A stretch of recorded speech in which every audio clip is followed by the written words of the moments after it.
pretty much, going through my brain, I don't think I've ever seen you in anything like this. No, do you know, I'm so proud of this because it's definitely so different to anything I've ever done, and it's a real honour actually, because I think in my kind of situation where you do a lot of comedy and things like that, you think that when people wouldn't approach you about a film like this. So yeah, I was really, really honoured to be a part of it. It was really different for me. I enjoyed every second of it. Yeah, it's great to mix it up a bit. It is. There's a real arc in your character, isn't there? When we see her in the beginning is not how we see her in the end. I mean, I haven't seen it yet, so this is the first time. I'm so looking forward to it. Yeah, it's definitely going to be a different experience seeing me in this kind of environment. You know, playing kind of. I mean, the thing I loved about the character, there's so much to her. You know, when you first kind of meet her, you just think, oh, you know, she's nasty, she's horrible. But then, you know, there's all these kind of the stories that come out, and you kind of realise why she is the way she is. It's like a defence mechanism. You know, she's had to kind of defend herself. She's a bully. She is a bully. And I think the thing about bullies is that there's always some kind of pain there. And you kind of really sort of learn you really see that through the film, and it's quite dark in places, quite uncomfortable. But yeah, I really loved playing her.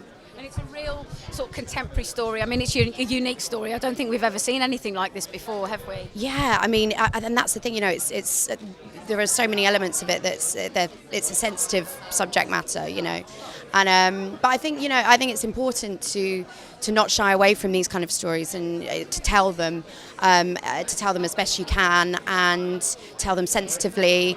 Yeah, and that's why it's a real honour. It really is.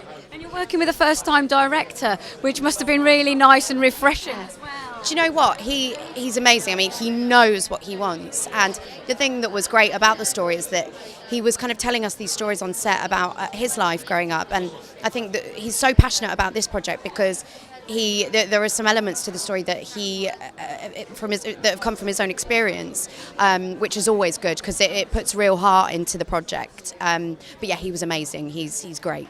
This is a very contemporary script that's steeped in tradition as well. I love the script. I've been involved on and off for over a year, and they wanted me for a larger role, and I was on tour, and I said, look, when I've got a day off, I'm going to come along. You just put me in the film, and I think I've got one line in it. I'm waiting to see if I'm on the editing floor.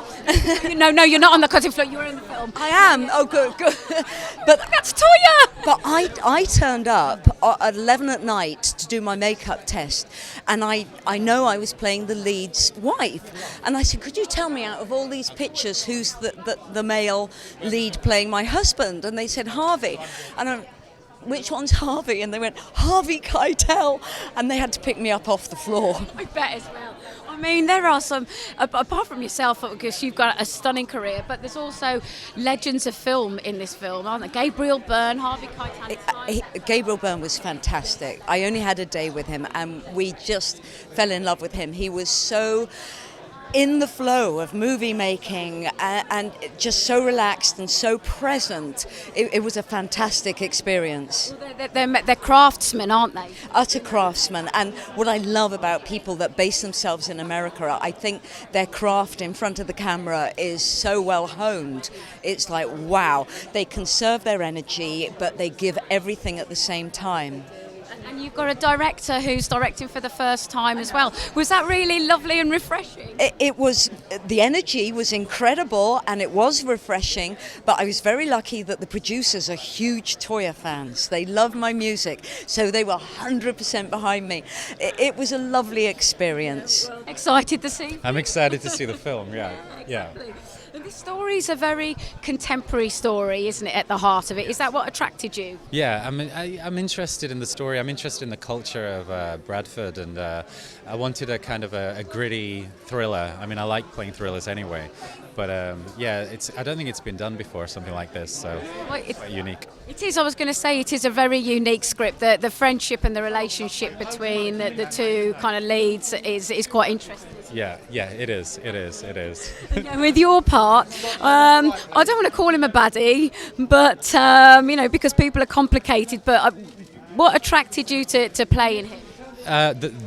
Exactly that. I mean, he's a very real character. There's there's a dark side to him. He's scary, but he is very human. There are reasons for why he's like that, and that's what the film is about. It's the sort of the background to characters like that and what made them that way. And I think what's interesting from the film and what we see is this, that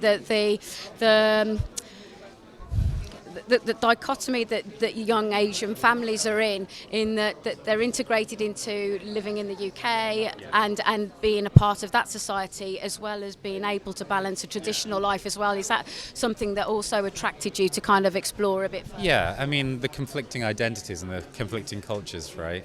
I mean, I grew up with that, and I made of it what I did, but I know many people who were very similar to my character KD, and that's why I have a soft spot for him, so I make no judgments about him at all. I like him, so I think that's important. Because I thought he struck me as somebody that was probably a mishmash of many people that you've probably known. Yeah, definitely many people I know, and the writer, director, it's a mishmash of plenty of people he knows as well. A very colourful character. We've got it feels like two very different stories. It starts off one way where there's a friendship with Gabriel Byrne's character, which is unique in itself, and then it takes us into the whole world of the Asian community. Yeah. Was that something that attracted you? Yeah, it was an incredible project and story, and a subject that I felt really passionate about, so I really wanted to be a part of it. Well, yeah, because your part as well, she's very brave and gutsy, isn't she? Is that what attracted you to the role? Yeah, that, and also just, it was a really interesting thing, and it was something that I had never done before in a world that I didn't know a lot about. That the more I kind of found out about, I was so intrigued to explore it, and yeah. I was going to say, because you do explore very many facets of her personality, don't you? Yeah, you do. You really do. She has many different ones, so yeah.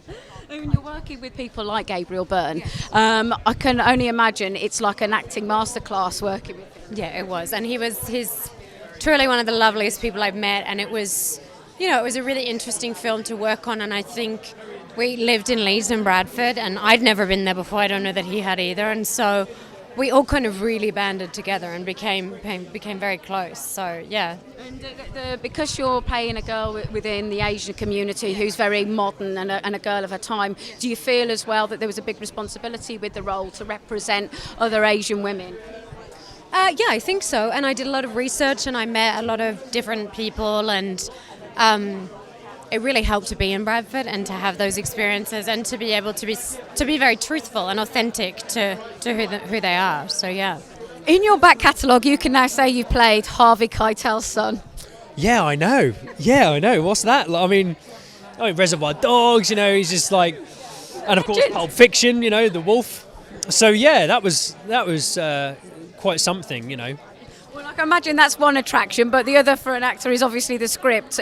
What was it about the script when you read it that kind of resonated? I played a lot of good guys in my career, and he's just so, he's horrible. He's a stinker. He's horrible. He's just like so selfish, so self-involved.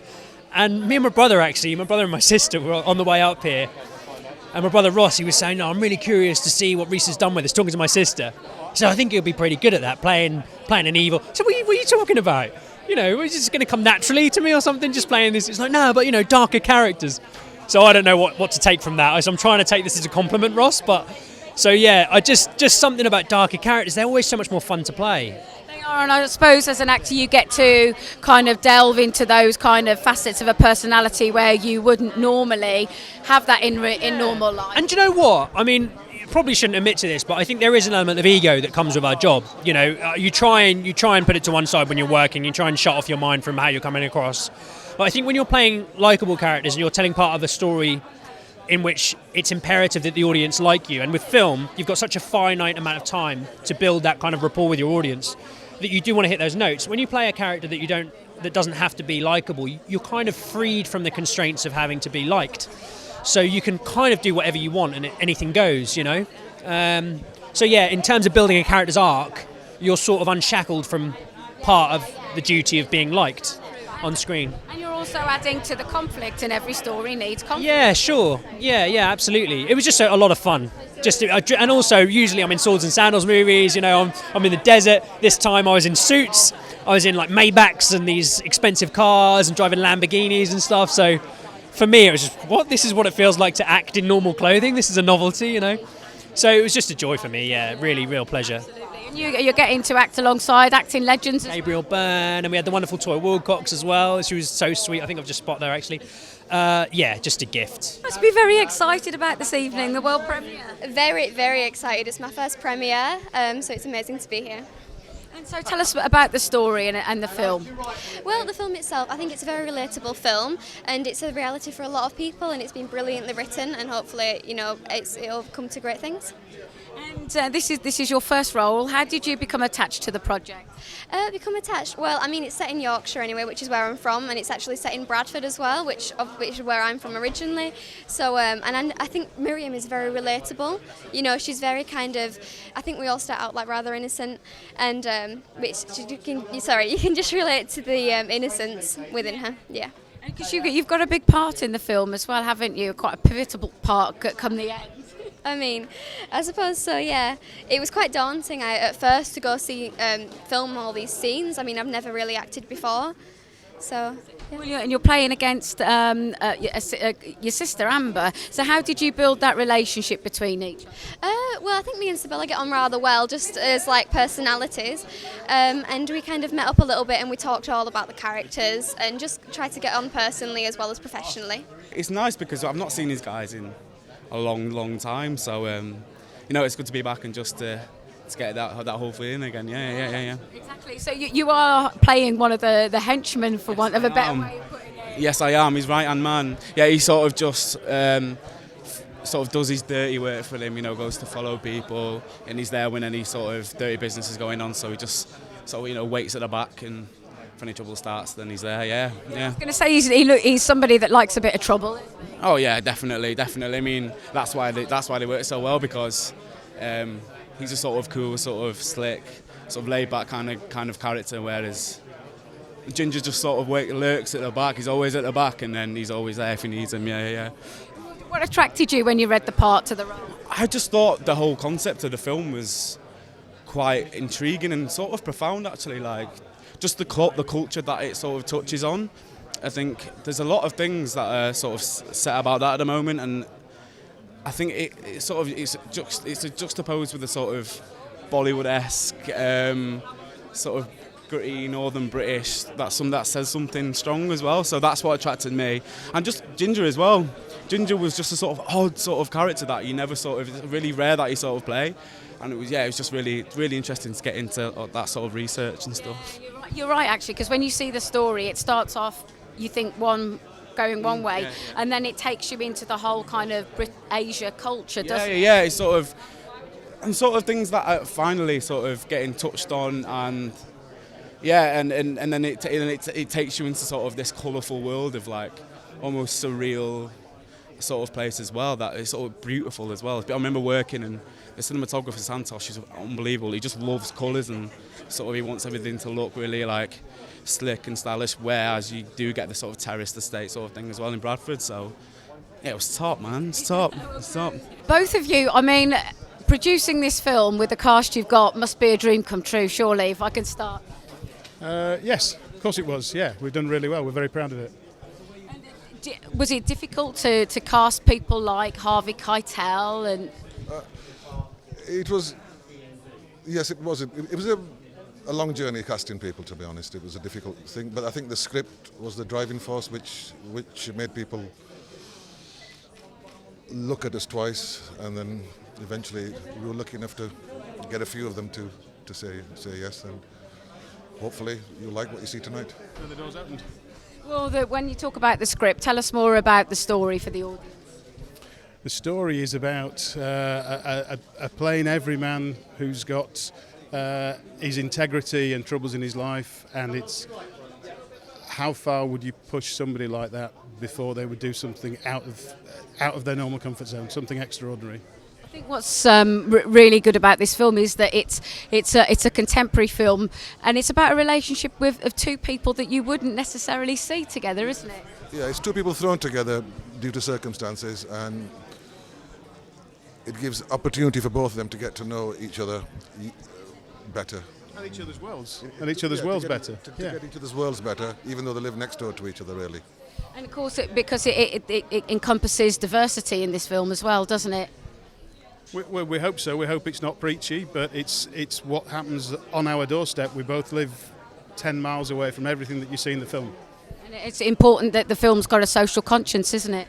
I hope so. I mean, primarily we want to entertain people, obviously, but we want the film to resonate with people that hopefully can change things. I'm wondering how a composer, the prerequisite, how do you, when you become attached to the project, what the work and how you work with the director to start composing for the film? You know, always when I work with film director, I'm thinking about what kind of music, what kind of character, what we want from the music, which one space we can use it. With Mitu, it was easy because he really knows what he wants, Then we have spotting session, we talk together, then I compose music, I play piano, he visited me, and on the end recording session, orchestra, like always, nothing different. Do you see it from the script, or do you only come in what you do? I remember, yeah. He sent me the script. It was not before the shoot. Yeah, before the shooting. Then I visited the location. I was 1 day 2 days on the location. Then I spent with him a few days in the cutting room. Then then studio, recording, orchestra, and today I'm here. And there's two very different cultures that we see in this film. So how did that help inform your composing? For me, this film is really very important in this time. Not only in England, but also in Europe. The hard relationship between the Muslims people, and let's say and other people are really very strong. And the music, I would like something unified. I would like to say, as does not, doesn't matter from where you are, from a coming. Important is human being, and important being who we are, together. There's also a reason that I involved to this project. Lisa Gerard, who was singing. This is the lady from That Can Dance, the same singer who sang in the movie Gladiator. Yeah, she's my friend, because that's it. We will see. I'm very excited to regarding this movie this night. I will see the reaction of the people. It will be very nice. And you've got a traditional world as well as a contemporary world. So did that affect the kind of instruments that you were using to inspire? Yeah, I think that this movie needs something who's contemporary, even electronic, and something who's very classical, because the movie says about a really classical, the classical problem, the problem who exists from 2000 years. Okay, today this problem is very transparent, it's really very hard, but it's nothing changed. This is the history, this is the circle.